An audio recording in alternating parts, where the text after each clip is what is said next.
400 पारचा नारा यासाठी लावला की त्यांना संविधान बदलायचं आहे. संविधान बदलायचं असेल, तरतुदी बदलायच्या असेल, 3/4 त्याच्यामध्ये मेजॉरिटी लागते. 3/4 मेजॉरिटीनी बहुमतानी असेल तरच त्याच्यामध्ये बदल करता येतो. ही नफरत के बाजार में मोहब्बत की दुकान खोलनी यांनी. नमस्कार, मी नरेश बोपचे, सत्य को जाणून न्यूजमध्ये आपले स्वागत आहे. आणि पुन्हा आपल्यासोबत आहेत गडचिरोली चिमूर क्षेत्राचे इंडिया अलायन्स काँग्रेसचे उमेदवार डॉक्टर नामदेव क्रिसान. जे समाजामध्ये नफरत पसरवली, यांनी समाजामध्ये द्वेष पसरवलेला आहे, त्याला झुगारून सगळ्यामध्ये एकता आणि अखंडता निर्माण करण्याचं काम, एकोप्याची भावना आणि सहकार्याची भावना निर्माण करण्याचं काम काँग्रेस पक्ष करत आलेला आहे.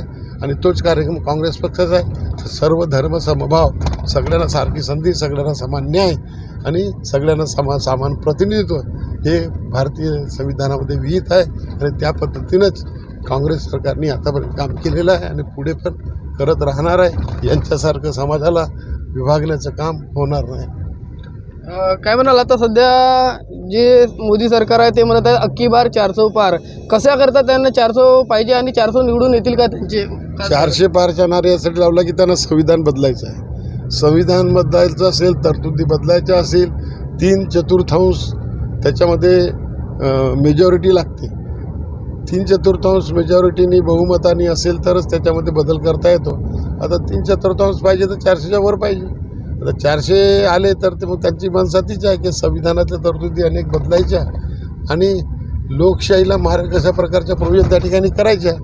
आणि त्यांची इच्छा मनशा अशी दिसते की या भारतीय संविधानामध्ये तरतुदी निरस्त करून ज्या तरतुदी मनुस्मृतीमध्ये आहेत अशा प्रकारच्या वाईट चालीरीती प्रथा, त्या तरतुदी त्याच्यात समाविष्ट करायच्या, असं काहीतरी त्यांचं दिसून येतं कल. त्याच्यामुळे लोकांनी सावध राहायला पाहिजे. आणि म्हणून त्यांना 400 पार नाही, 200च्या पारही करू नये, नाहीतर ते फार धोक्याचे होईल, असं मी जनतेला सांगू इच्छितो. काय म्हणाल साहेब, कुठेतरी सर्वसामान्य माणूस म्हणत आहे की मीडिया हे गोदी झालेली आहे आणि रात्रंदिवस मोदी मोदी दाखवते आणि जे वस्तुस्थितीमध्ये जे समस्या आहेत जनसामान्याच्या त्या दाखवत नाही आहे. त्याबद्दल काय म्हणाल?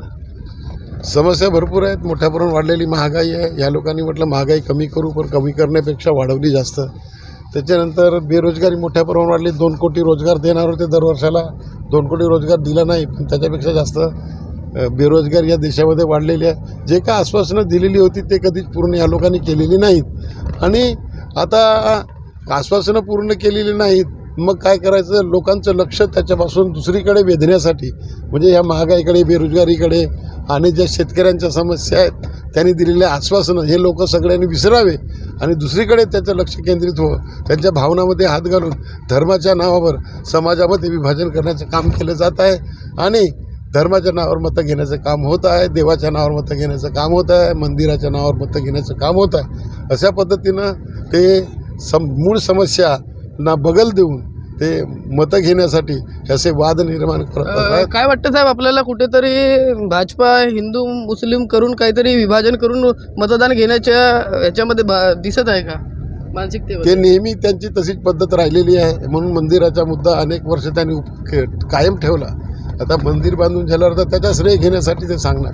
त्यांच्या भाषणामध्ये तेच सांगतात, दुसरं काही सांगत नाही. कारण की विकासाची कामं काही नाही त्यांची. जो विकास केला तो काँग्रेस सरकारने या देशामध्ये केलेला, देशाला इथपर्यंत विकासाच्या मार्गावर आणलेला आहे. त्या लोकांनी केला नाही. फक्त यांनी धर्माचं, जातीचं आणि देवाचं राजकारण केलेलं आहे. लोकांच्या भावना भडकावून आता मतं घेण्याचं काम ह्या लोकांनी केलेलं आहे. त्याच्यामुळे हा समाज दुभंगला आहे. म्हणून राहुल गांधी यांनी भारत जोडो यात्रा सुरू केली होती. जी लोकांची मनं दुभंगलेली आहेत त्यांना एक करायचं, त्यांना जोडायचं काम राहुल गांधींनी केलेलं आहे. म्हणून ते म्हणत होते की ही नफरत के बाजार में मोहब्बत की दुकान खोलनी यांनी. 2014मध्ये मोदीजी जेव्हा प्रधानमंत्रीचे उमेदवार होते, दावेदार होते, त्यावेळेस एक नारा होता, बहुत हो गई महंगाई की मार, अक्की बार मोदी सरकार, अच्छे दिन आएंगे. तर कुठेतरी जनसामान्य जनतेमध्ये आपण जेव्हा जातो आणि सर्वे करतो मीडियाच्या माध्यमातून, तर महंगाई कमी झालेली नाही आहे आणि अच्छे दिन आलेले नाही आहे. तर त्याबद्दल आपण काय म्हणाल? अच्छे दिन हे आणू शकत नाहीत की हे जे सरकार आहे पुंजीपती धार्जिनं सरकार आहे. जनकल्याणाचे कामं करत नाही आणि त्याच्यामुळे हे लोक ते जे आश्वासन ते पूर्ण करू शकत नाहीत.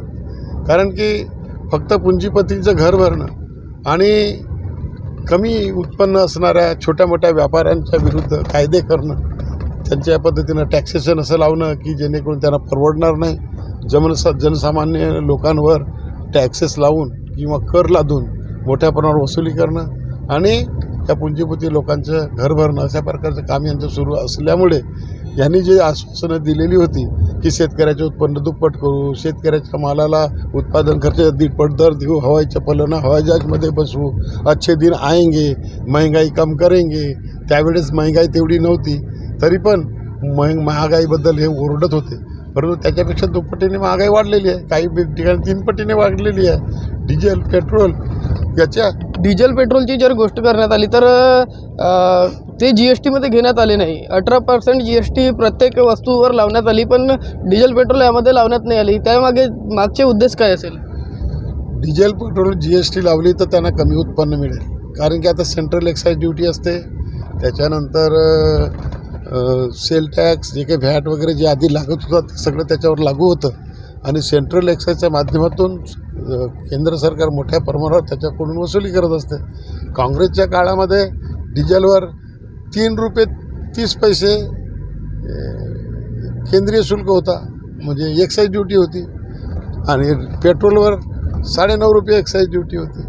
आता ह्या लोकांनी 34-35 रुपये अशी एक्साईज ड्युटी केलेली आहे. ही वाढ मोठ्या प्रमाणावर झालेली आहे.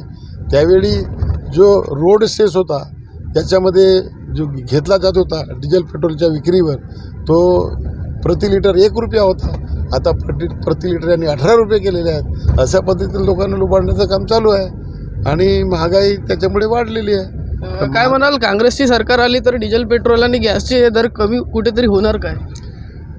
काँग्रेस सरकार होती तेव्हा सगळ्यांना आटोक्यामध्ये दर होते.